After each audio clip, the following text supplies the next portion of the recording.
New York Giants fans, you've been asking for it, and for different reasons, right? Different reasons. But Daniel Jones has been benched. It has been announced that coming out of the bye week, Daniel Jones will no longer be the quarterback for the New York Giants. Again, for different reasons, many of you have thought about this. And who comes in to take over? None other than touchdown Tommy Cutlets, Tommy DeVito. I have thoughts about it. I want to hear your thoughts about it, but I'll tell you mine first. I'm Coach Gene Clemons, and I have a giant issue.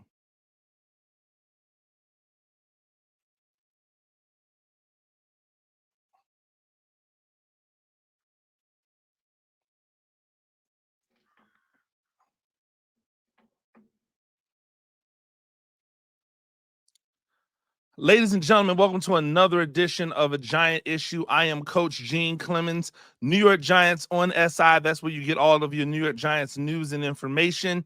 Make sure that you hit us up.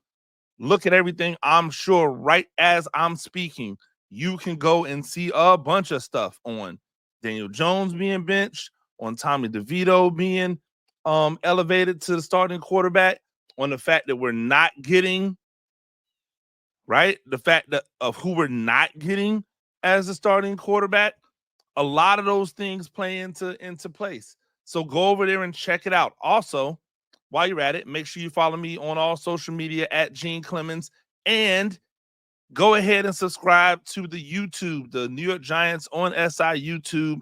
That's where you can see every episode of A Giant Issue.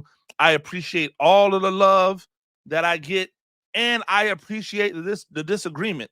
Hey, listen, I'm not here to say that you're going to agree with every single thing I say. So I am 100% okay with the people who say, hey, man, this is the best Giants podcast that I've listened to, unbiased opinion, all that good stuff. I appreciate it. I love it. I also appreciate the people that says, hey, man, why are you talking about this? Or why are you talking about that? Or you sound nonsensical. I appreciate it all. You know why? Because everybody has a difference of opinion. I will say that disrespectful comments will begin to get dealt with in an equal but honest, disrespectful manner. So let's not be disrespectful. We can disagree, right? You can think I don't know what I'm talking about while also being respectful. And the people who have done that, I appreciate it. Continue to voice your displeasure, but make sure you're listening to everything. Don't just listen to a part of it and then tell me I don't know what I'm talking about. I had somebody hit me up and said, is this the only thing you're going to talk about in this episode is Saquon Barkley? The last episode, I talked about Saquon Barkley for 8 minutes. I talked about the idea of the kind of double standard, the moving of the goalposts y'all are doing with Saquon Barkley. I did it for 8 minutes. And then for 23, 24 minutes, I talked about the state of the quarterback position and what I believe the New York Giants was a quarterback away. So from 8 minutes of a 32-minute podcast, they took something to say. You want to make sure that you're paying attention to everything because I'm talking about it all. And what I'm talking about on this episode, so you can tune out right now if this isn't what you want to talk about. Just a few minutes ago when I'm recording this, just a few minutes ago, the New York Giants announced that they were going away from Daniel Jones and that Tommy DeVito would be the guy who was the starter. I have a few thoughts on this, right? I want to get to I'm going to try to do like an inverted pyramid. I want to get to the big things first and then kind of work my way to the small things. And I apologize if I get a little scatterbrained, but you know, I'm ADHD and sometimes my brain goes all over the place. Here is the thing I'll say. The elephant in the room is that you should not view this as if Tommy DeVito is going to be your starting quarterback going forward. And I 100% hope that the New York Giants brass, whether it be the front office, whether it be the owner, whether it be the coach, don't look at this as a move that says Tommy DeVito is going to be our starting quarterback going forward. I don't care how good he does. I don't care how good he does. It does not matter. He could go 7-0, right? He could go 7-0 or whatever it is, right? Like 9-0. Whatever the remaining games are, I'm all over the place. Again, he could win every single game coming out of this bye week. And I'm still not going into the offseason saying, well, we're good at quarterback. And here's why. Because the Tommy DeVito ceiling, in my opinion, is not one that's going to get you to where you guys want to be at, which is back to the championship days. The Tommy DeVito ceiling might be good enough to make you a playoff team, right? It might be, because the Daniel Jones ceiling is good enough to make you a playoff team. But the problem is we don't see the ceiling enough. The Tommy DeVito ceiling, if it could be consistently good play that gets you to the playoffs, guess what he is? He would be an extremely valuable backup quarterback. He would be an extremely valuable bridge quarterback. I want you to think about Tommy DeVito like Alex Smith in Kansas City, right? Say DeVito balls out. Doesn't even have to go undefeated. Say if he balls out and they win 5 games down the stretch, they finish 7-9 or 7-10, right? Because 17 games. Like, say they finish 7-10. Now you feel like, okay, Tommy DeVito can win us games. We have him under a rookie contract. We're going to go out and draft our new quarterback. But now we don't feel the urge or the need to push him to play right now. Very similar to Kansas City. Kansas City let Patrick Mahomes sit on the bench for a year and watch. They made the playoffs, and then they told Alex Smith, thank you, but no thank you. Think about back to Jim Harbaugh in San Francisco when he had Alex Smith. And he got Alex Smith to playing well. And they got into the playoffs, and he said, hey, Colin Kaepernick, it's your time now. Because he knew that there was a ceiling on Alex Smith. Right? They all knew there was a ceiling on Alex Smith. And so we can't just be out here allowing Alex Smith to keep us at a certain level. So Tommy DeVito coming in, if, which I don't know, right? But if he can be a playoff caliber quarterback,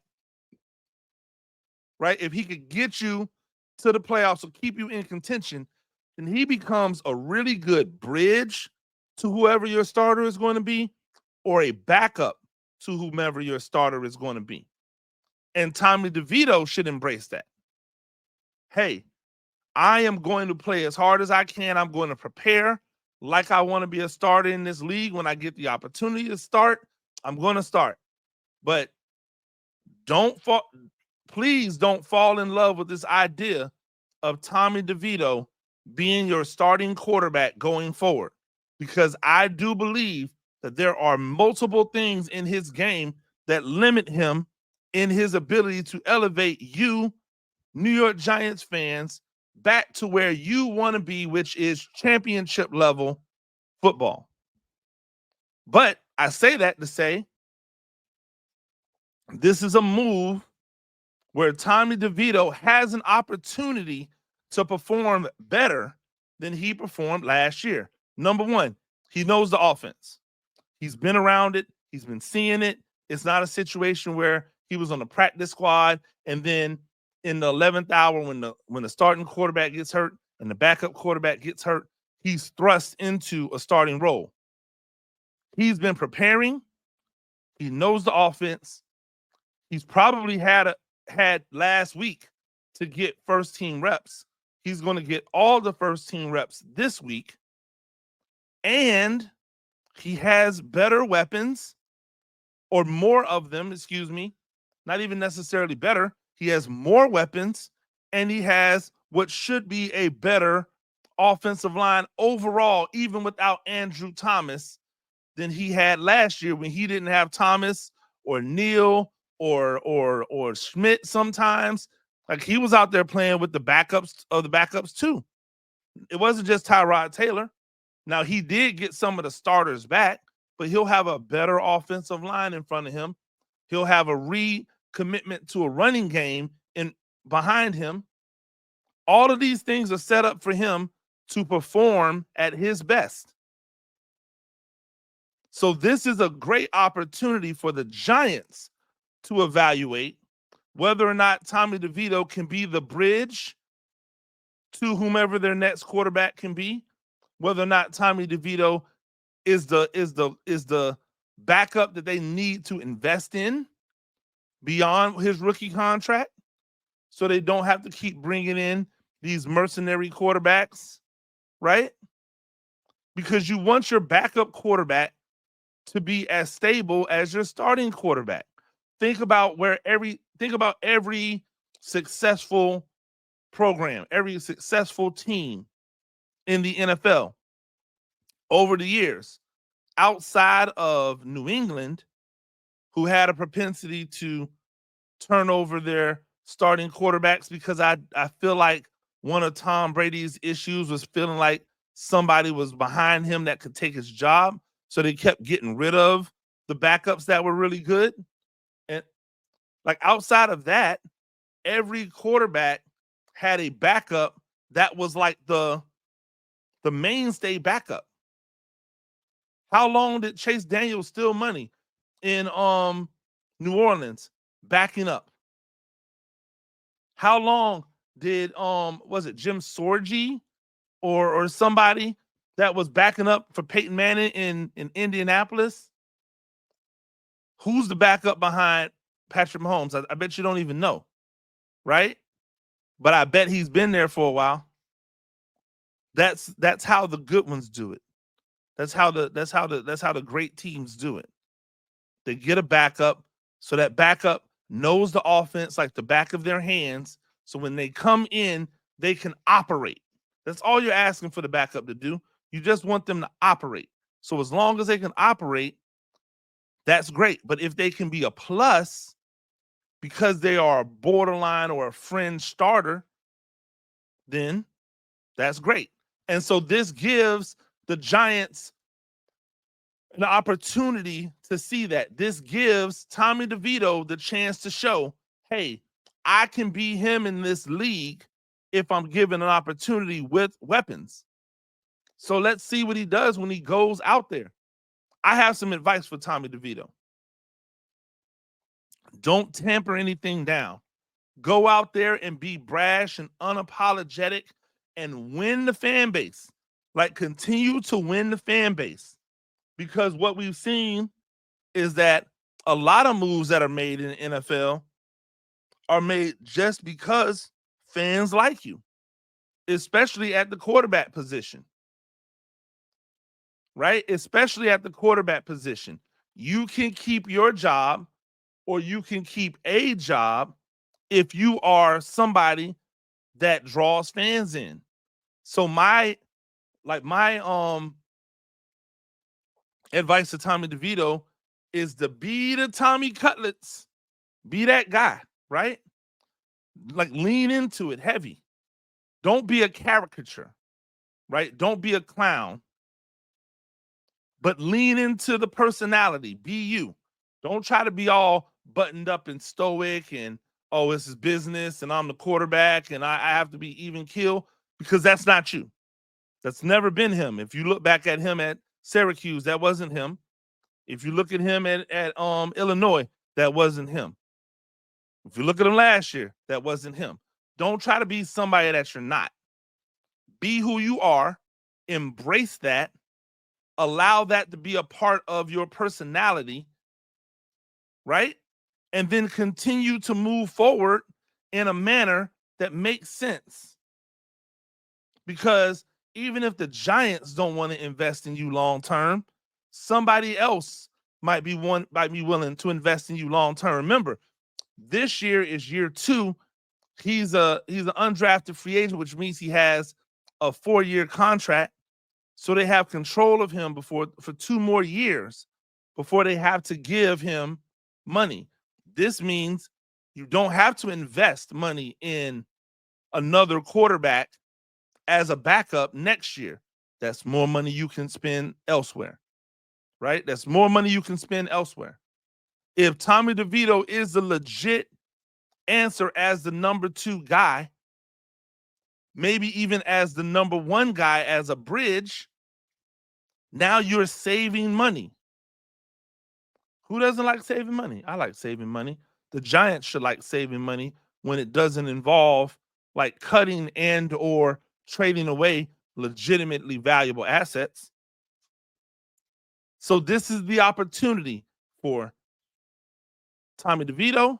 This is the opportunity for the Giants to both see where they are in this relationship.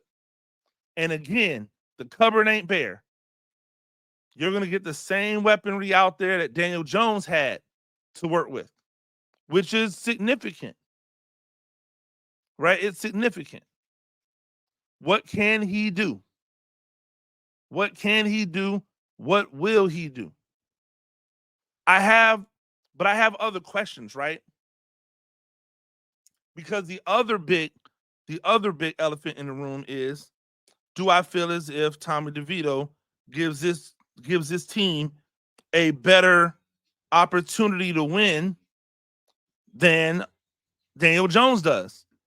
And the answer is no. I don't believe Tommy DeVito gives this team a better chance to win than Daniel Jones. I think he gives them a similar chance. I think the only difference is that he will probably play a little looser, a little freer, because he doesn't have anything to lose, right? He doesn't have anything to lose, right? So why make this change? If I'm saying that I don't think he gives them the best chance to win, why make the change? Because the other elephant in the room is that this team has to protect themselves from the mistakes that they made by giving Daniel Jones this injury clause that if they put him in and he gets hurt, they have to guarantee his contract the next year.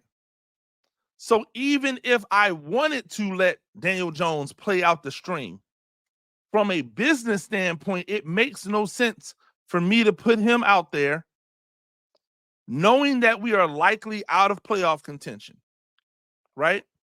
It makes no sense for me to put him out there and risk the backlash of him getting injured or him getting injured, because if I was Daniel Jones and you put me out here and I know you about to get rid of me and all this other stuff, I would 100% go down with an injury. We're talking about money right now, like not just a small amount of money, a lot of money. So if I had an opportunity to guarantee that money, knowing that the NFL stands for not for long, and you've already kind of thrown me under the bus and sent me to the wolves and all that other stuff, I'm 100% coming up with an ankle injury that I can't come back from. I'm 100% like tweaking my back and now I can't play. Oh, you gonna guarantee this money, right? And that's why you can't put him out there. Because you don't know if Daniel Jones is that type of person. I don't believe he's that type of person, right? I don't believe he's that type of person. I don't actually believe, by the way, I would do that. This is just potting right here. But I don't believe he's that type of person. But what proof do I have, really? I don't know him on his inside. I don't know how much he can take. I don't know if in his mind he's going, I'll show them, I'll stick it to them. I don't know any of that stuff. You can't risk having that type of liability on your ledger, right? On your salary cap when you're trying to go out and sign a rookie first round draft pick quarterback next year. That's not going to be like expensive, but it's going to take up some of the cap. When you know you have other pieces that you need to add, and you don't get the financial freedom of getting rid of one starting quarterback salary. Everyone will tell you the way that you shape the market, the way that you change the math, the way that you make this thing work, is you have to strike while you're on the rookie deal. Like once you're off the rookie deal, it's harder and harder. It gets harder and harder to put a team together, right? It gets more difficult to put a team together once you're off the rookie deal. But while you're on the rookie deal, that's when you make the moves. So like this isn't a situation where I'm like, yeah, bench Daniel Jones. He's been so awful, you should bench him. I'm not saying that. Has he been bad? Yes. Has he done some good things? Yes. Is this all on him? No. Are the Giants a quarterback away from being a playoff team? Yes. Is the quarterback that's going to take them there on this roster? No. So I'm not saying he should be benched because of play. I'm saying that from a business standpoint, it makes no sense to keep him out there. So that's the other, big piece of this, right? The first is don't look at Tommy DeVito and think he's the quarterback for the future. And the second thing is don't believe the hype of Daniel Jones is bad, so that's the reason. We all know the reason. They're talking about it for football reasons. That's a lie. They're lying to you. They're going to continue to lie to you. It's not for football reasons. It's because they can't afford to have that be a fully guaranteed contract next year. Another thing that really like struck me, right, when I was thinking about this move, at like all of the things that were like going through my head when this move was announced not too long ago. And one of the things I was thinking about was like, what about Drew Lock? What about Drew Lock? They got him here, selling him on the fact that he was an injury away from playing. We heard them say that, hey, you're the guy, and then you're an injury away, and then you're out there. You're a bad play away, and then you're out there. We heard that on Hard Knocks. And yet, now with Daniel Jones going to the bench, you skip right over Drew Lock and you go right to Tommy DeVito. I have questions. Why not Drew Lock, number one? And if not Drew Lock, then what are you wasting money on Drew Lock for? Like, if not Drew Lock, what are you wasting money on Drew Lock for? Like, sometimes we just have to ask these questions because they'll lie to us and tell us that we can't have nice things. When in reality, right? When in reality, that's not the case. They'll tell us we can't have nice things when in reality, that is not the case. They signed Drew Lock to a $5 million contract. That's not chump change. They signed him to a $5 million contract. I want y'all to think about this, right? They signed him to a $5 million contract. They wasted $5 million. And I want you to ask yourself, where could they have spent that $5 million? Right? Where could they have spent that $5 million so that their team was in a better position here? Right? Because Tyrod Taylor signed a 2-year deal worth $12 million. He signed a 2-year, $12 million contract with the Jets. And on Hard Knocks, they said, well, that was too much, then turned around and gave Drew Lock $5 million.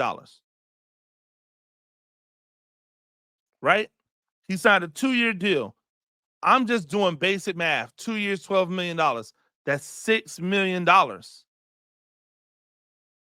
They didn't want to invest in Tyrod Taylor for the next 2 years, but then went out and spent $5 million on a guy that you don't even want to put out there once you bench the starter, even though you told him that if we bench the starter, you're the guy.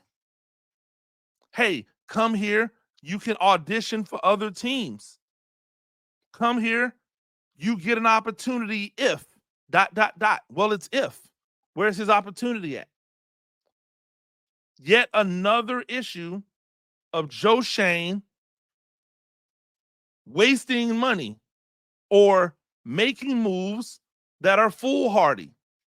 Man, I don't want to pay him $6 million, but I'll pay this other guy $5 million.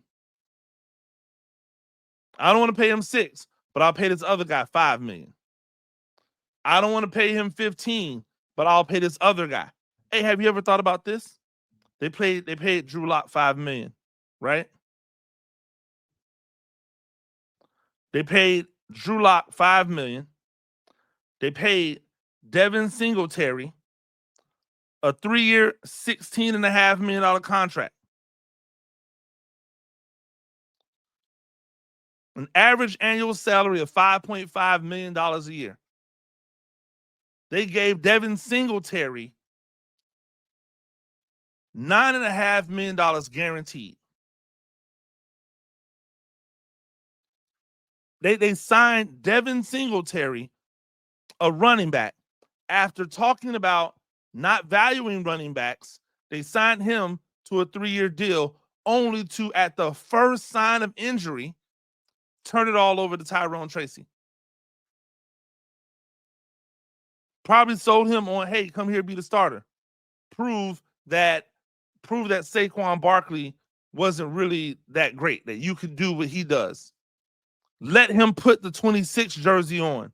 And now he looks like Berserko Saquon Barkley. Now he looks like Dollar General Saquon Barkley. Why? Because you set him up for failure. He might think he's winning because of the contract, right? So I ain't mad at the money. It is what it is, right? But you set him up for failure. If you weren't going to give him back his starting spot when he came back from injury, you just gave it to Tyrone Tracy. That ain't part of the game. The part of the game has always been that you don't lose your job to injury. Now we've seen these Giants take 2 people's jobs away due to injury. And they told a quarterback to come in and be the number 2, only to then allow him to be usurped by the number 3 guy.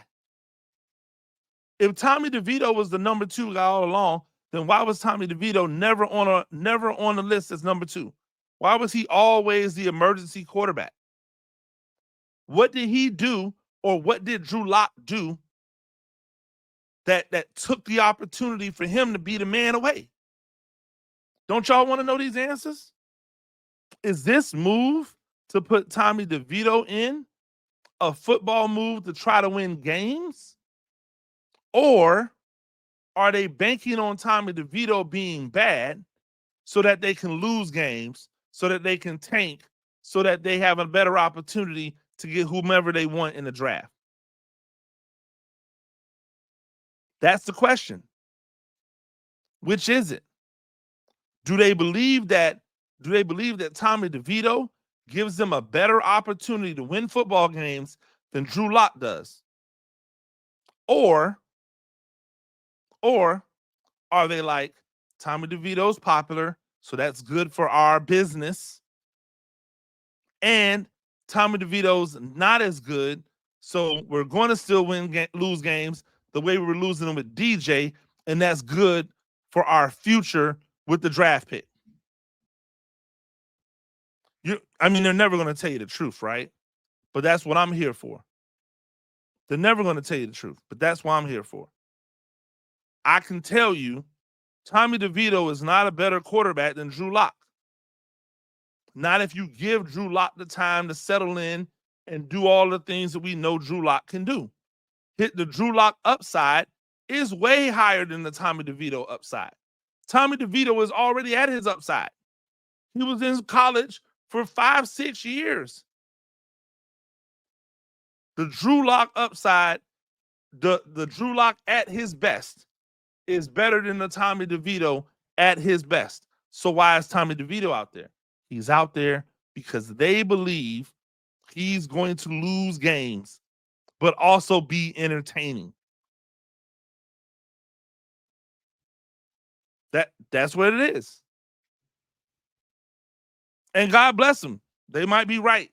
But boy, as a fan, I would feel weird watching them go to the third string dude over the second string dude without any explanation of why the third string dude was the guy and not the second string dude. Maybe we'll get that. Maybe somebody out there in Giants Nation will ask that. Maybe one of these media people will ask, hey, why Tommy DeVito when you told Drew Lock he was coming here to be an injury away from the starter?